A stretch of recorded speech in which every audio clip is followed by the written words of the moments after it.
Hello. Who would like a story? Would you like me to read you a bedtime story? I've got one for you. Guess what it is? It's a Mr. Man. Another one. Are you getting fed up with Mr. Man? If you are, you must tell me. I won't be offended. Today's story is Mr. Rude. You know what being rude is, don't you? That's when you do something that's not very good manners. How can I say? You might ask for something without saying please. You might say, give me the sauce. Give me the tomato sauce. Instead of saying, would you pass me the tomato sauce, please? That's rude, isn't it? Give me the sauce. What else would be rude? Pushing ahead of somebody, pushing through the door when somebody else is coming, that would be rude. What else? What else? Well, talking when somebody else is talking, that's a bit rude. These are all manners, aren't they? And we like good manners because if we all have good manners, that's how we get along together very easily, isn't it? So today I'm going to read to you the story of Mr. Rude. Let me share my screen. Come here.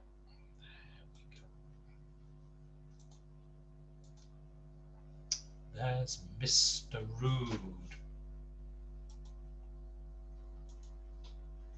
Aha. And I'm going to make my window a little bit bigger so you can see me better. Mr. Rude by Roger Hargreaves. Mr. Rude is rude. He's very rude. He is very, very rude. Hello, this sounds like Julia wrote this book.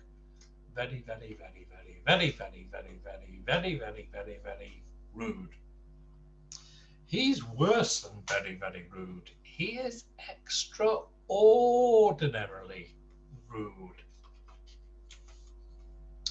When you meet somebody, you might think to yourself that that person has a large nose, maybe. But you wouldn't say anything to them, would you? That would be rude, wouldn't it? Well, Mr. Rude would just blurt it out. Big nose, he'd say. But he wouldn't stop there. Oh, no, not Mr. Rude. Big nose, he'd shout. With a nose like that, you could vacuum the floor. Can you imagine saying that to somebody? Well, I hope you can't. And he was the same with everyone. If he met somebody who was a bit overweight, he'd shout, Fatty! You're supposed to take the food out of the fridge, not eat the fridge as well. But then he'd poke him in the belly. Oh, I don't know. When he was driving along in his car, he'd yell rude things at the people as he passed by. Mr. Rude was a horrible man who didn't have a nice thing to say to anyone, and not surprisingly, nobody liked him. One day, Mr. Rude met little Miss Tiny. Well, not so much met her as nearly trod on her. Good morning, said little Miss Tiny. Look at the size of you, exclaimed Mr. Rude. Squirt! You're so tiny I could squash you under my thumb. Poor little Miss Tiny burst into tears and ran home.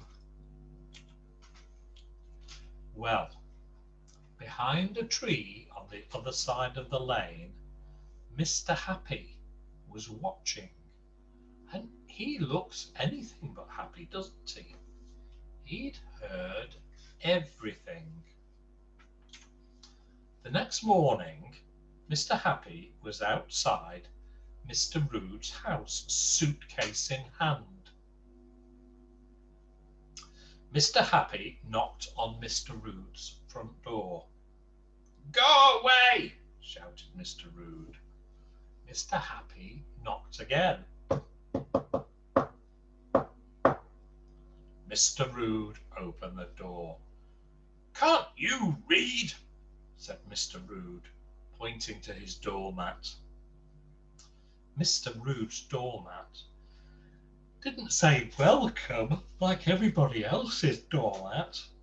Mr. Rude had crossed out the word welcome, and then in large black letters he'd written "Go away" underneath. Mr. Happy smiled and barged past Mr. Rude and went into the living room. "Get out!" shouted Mr. Rude. Mr. Happy smiled an even larger smile and sat down in the armchair. Mr. Rude exploded. Gosh, look at that. He ranted and raged for half an hour, but Mr. Happy sat calmly through it all, smiling. Eventually, Mr. Rude went into the kitchen to make himself supper, without offering any to Mr. Happy.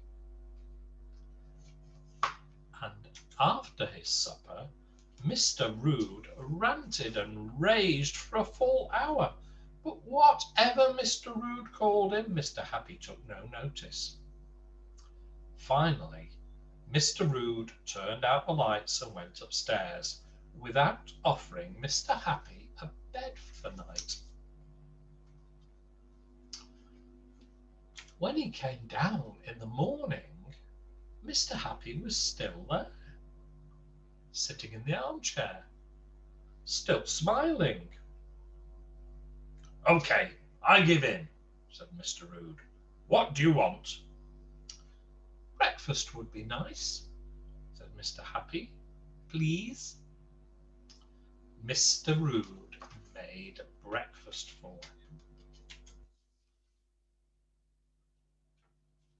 It was the first time in Mr. Rude's life that he had ever done something for somebody else. In fact, it was the first time he had ever asked anybody what they wanted. "Thank you," said Mr. Happy when he'd finished. "Right, you can go now," demanded Mr. Rude. But Mr. Happy didn't budge. Mr. Rude ranted and raged and raged and ranted, but he ended up making lunch for Mr. Happy and supper. He even offered Mr. Happy a bed for the night. Mr. Happy stayed for a fortnight. Slowly, the ranting and raging became less and less. Mr. Rude discovered something that he'd never known he had possessed: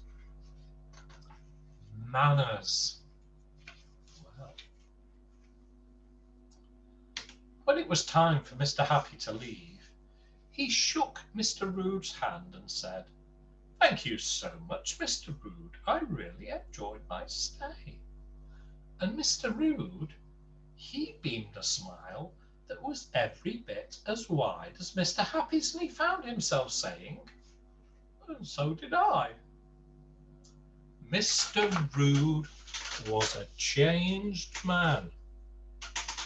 "Bleh," belched Mr. Rude. Well, almost a changed man.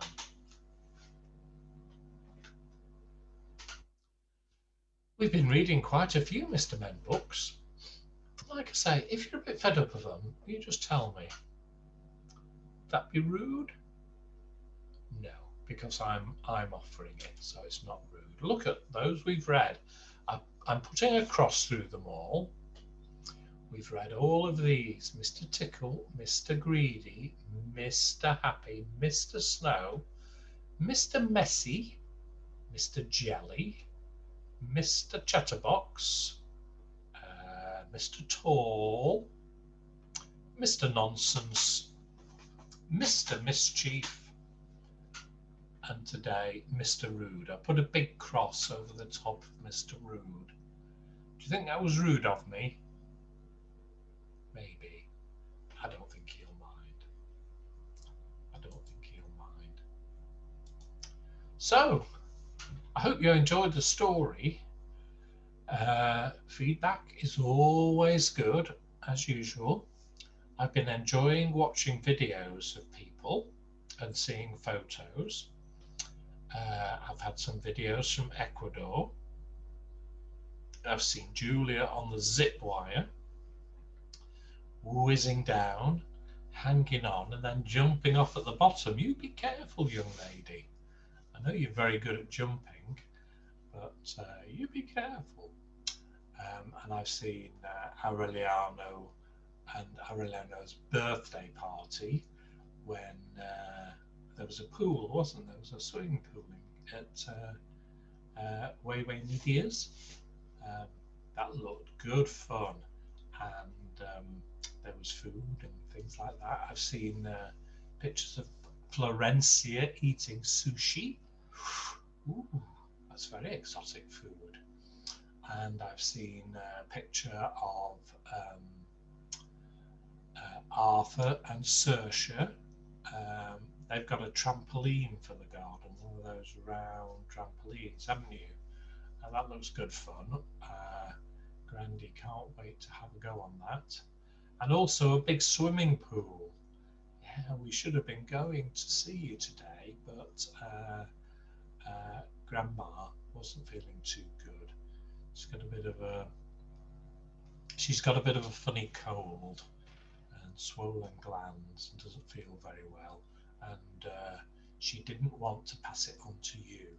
And I think that's a good thing. You don't want that. So, what have I been doing today? I've been working really hard in the garden. It's been so hot today. It's been 28 degrees Celsius. Really hot. Holly's too hot. She spends all the day sleeping. Lazy dog. Yeah, I can do sleep as well. I'm Mr. Sleepy tonight. I am. Well, I hope you enjoyed the story. I'm looking forward to seeing you all again very, very soon. I love you very much. Te amo muchísimo or te amo tanto. See? I'll wish you good night. Lots of love. Bye for now. Bye, bye, bye.